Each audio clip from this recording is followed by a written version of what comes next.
ऐसे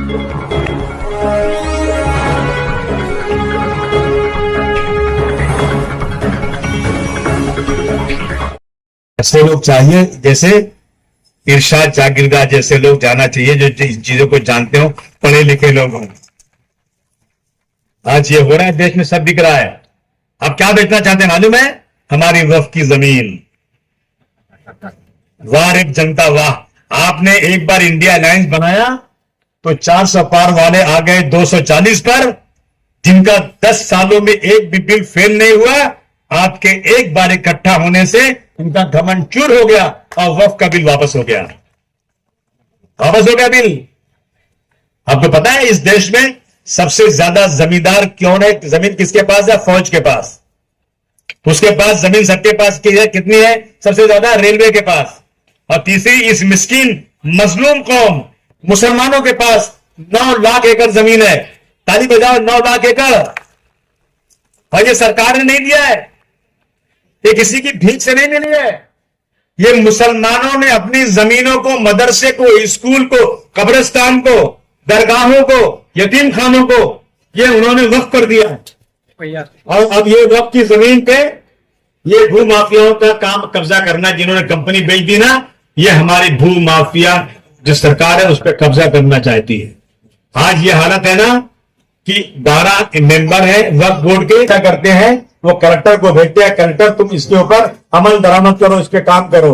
अब सरकार कहती है कि ये जो है 12 मेंबर, इसमें हम अपने मेंबर लाएंगे और गैर मुस्लिम मेंबर भी लाएंगे। हमें ये अल्लाह की जमीन है, रहती दुनिया तक ये जमीन बिक नहीं सकती। और इस जमीन पे कब्जा करना चाहते हैं। सरकार कहती अब हम इस पे दूसरे लोग लाएंगे और फैसला कलेक्टर करेगा। 36 कलेक्टर आज जो है ना ये सीओ के अंडर में है, वक्फ के सीओ के ऑफिसर के अंडर में। अब जो है सीओ जो है कलेक्टर के अंडर में हो जाएगा।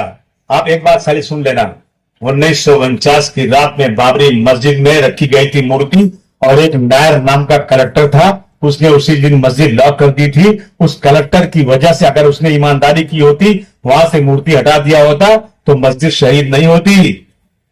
एक कलेक्टर की वजह से मस्जिद शहीद हो गई। अब फिर सरकार कलेक्टर को ला रही है। आपको मालूम है? आप जाके देख लेना।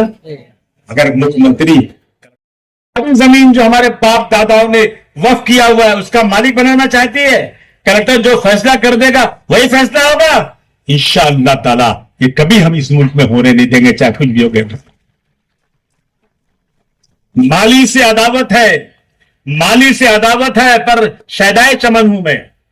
माली से अदावत है पर शैदाए चमन हूं मैं। सरकार का दुश्मन हूं पर वफादार वतन हूं मैं। सरकार का दुश्मन हूं पर वफादार वतन हूं मैं। मालिक कभी रुतबे में चमन हो नहीं सकता। सरकार का मतलब तो वतन हो नहीं सकता। मालिक को बदलेंगे तो चमन फिर भी रहेगा, मालिक को बदलेंगे तो चमन फिर भी रहेगा, सरकार को बदलेंगे तो वतन फिर भी रहेगा। क्या करो आपकी बात? सरकार को बदलना है कि नहीं बदलना है? बिना उठा के बोलो, बदलना है आपकी बार। आपको यकीन दिलाते हैं महाराष्ट्र के असेंबली में पूरी ताकत के साथ लड़ाई लड़ेंगे। आप पीछे खड़े रहोगे? नहीं खड़े रहोगे? सिर्फ पीछे खड़े रहना, देखना क्या चमत्कार करते हैं हम लोग। आपकी बात तो 6, 7, 8 जाने वाले हैं इंशाअल्लाह।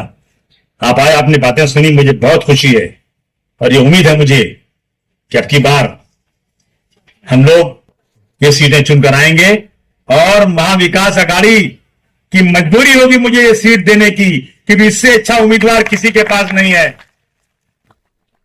टॉक ऑफ द टाउन है यहां पर, हर आदमी के मुंह पे, जबान पे नाम है इरशाद जागीरदार का। 250 बोर करा के पानी पिला दिया, कितने हजार आदमी को खाना खिला दिया। ये इरशाद का काम है। और इरशाद जागीरदार। तो दोस्तों आपने बातें सुनी, मुझे उम्मीद ही नहीं, पूरा भरोसा है इंशाअल्लाह ताला 19 तारीख को इंशाअल्लाह अखिलेश यादव आएंगे। अखिलेश जिसका नाम है ना, मैं किसी को बुरा नहीं बोल रहा हूं भाई, बुरा मत मानना। यहां की एक्स सीएम घूमते हैं ना तो कुत्ता नहीं पूछता उसको, सच्चाई बोल रहा हूं मैं, बुरा नहीं कह रहा हूं। बहुत अच्छे लोग शरीफ हैं, लेकिन चलते हैं तो बेचारे अकेले चले जा रहे हैं, कोई पूछने वाला नहीं। और एक अखिलेश यादव एक्स सीएम है, आप गए थे, देखा नहीं आपने? लोग एक चेहरा देखने के लिए जैसे सलमान खान हो या शाहरुख खान हो, उससे ज्यादा अट्रैक्शन अखिलेश यादव का है। और अखिलेश यादव इंशाअल्लाह आ रहे हैं आपके शहर में। जिस आदमी ने उत्तर प्रदेश में जहां मंदिर बनाकर इन लोगों ने बहुत नौटंकी किया कि हम जो है बहुत बड़े पुजारी है और हिंदुओं के मंदिर बनाए, उन्हीं हिंदुओं ने इनको चपत मार करके वहां समाजवादी पार्टी के एमपी को चुनकर दिया है। जितनी इनकी मजहबी जगह थी जहां पर इन लोगों ने बहुत नाटक किया था, उन सब जगहों पर समाजवादी पार्टी का एमपी चुनकर आ गया। क्या चाहिए आपको? तो वो अखिलेश यादव आएंगे। सबकी डिमांड है कि इकरा हसन को मिलाओ, वो भी आएगी। पार्टी के तो आएंगे ना, पार्टी की वोट मांगने के लिए सभी आएंगे, लेकिन आप साथ रहिएगा। आप लोग किसी के बहकावे में मत आइएगा। और एक बात आखिरी में बोलना चाहता हूं कि थोड़ा थोड़ा वोट मत देना किसी को, जीतने वाले को वोट देना। कुछ लोग आएंगे बीजेपी से पैसे लेकर के, तुमसे बात करेंगे मैं जीत रहा हूं। शाम को जाके देखना ना, तो पर्दे के पीछे किसी कमरे में बीजेपी से पैसे मांग करके आकर खड़े होंगे और कहेंगे मैं जीत रहा हूं। उसके बाद 2000-3000 वोट लेकर के हमें हराने की कोशिश करेंगे। हम पार्लियामेंट की सीट बॉम्बे में सिर्फ 152 वोट से हार गए थे। एक आदमी ने 1300 वोट ले लिया था, जो वोट मेरा था, जो सेकुलर वोट था। इसी तरह से इस शहर में भी कुछ लोग आएंगे और आप अपना वोट, हमारा वोट लेकर के, वोट काट करके, हम लोग कबड्डी खेलते हैं ना, कबड्डी कबड्डी कबड्डी है। अरे है 1-2 मिनट प्लीज सर, आपने 2-3 मिनट चलेगा सर ना? हाँ भाई साहब, 2 मिनट दिया साहब ने मुझे, देखो कबड्डी खेलते हैं ना हम लोग, तो कबड्डी कबड्डी कबड्डी बोलते जाते ना, तो जहां लाइन होती है ना, पकड़ने के लिए बाकी रहता है एक सूट और सांस टूट जाती है। अरे बाप रे बाप, थोड़ा और गया होता ना तो मैं जीत गया होता। ऐसे ही होता है। हम साला ले रहे हैं 3 लाख वोट, और कोई आदमी जो आकर के हमारा 300 वोट, 500 वोट, 100 वोट, 200 वोट लेकर के हमें हरा देता है। प्लीज मेहरबानी करके ये मत करना, बहुत नुकसान होता है इससे। जीतने वाले को वोट देना, और अब की बार उनको वोट देना जो लोग डॉक्टर भीमराव अंबेडकर के वसूलों पर चलने की बात करते हैं, जो गांधी जी के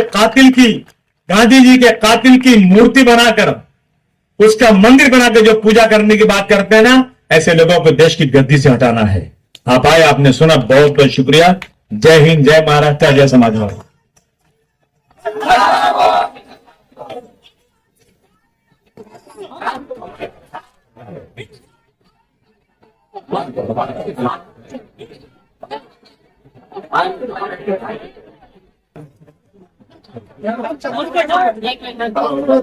मैं पुलिस वाले भाइयों का भी बहुत शुक्रगुजार हूं, बहुत धन्यवाद करता हूं कि आपने हमें मौका दिया बोलने का।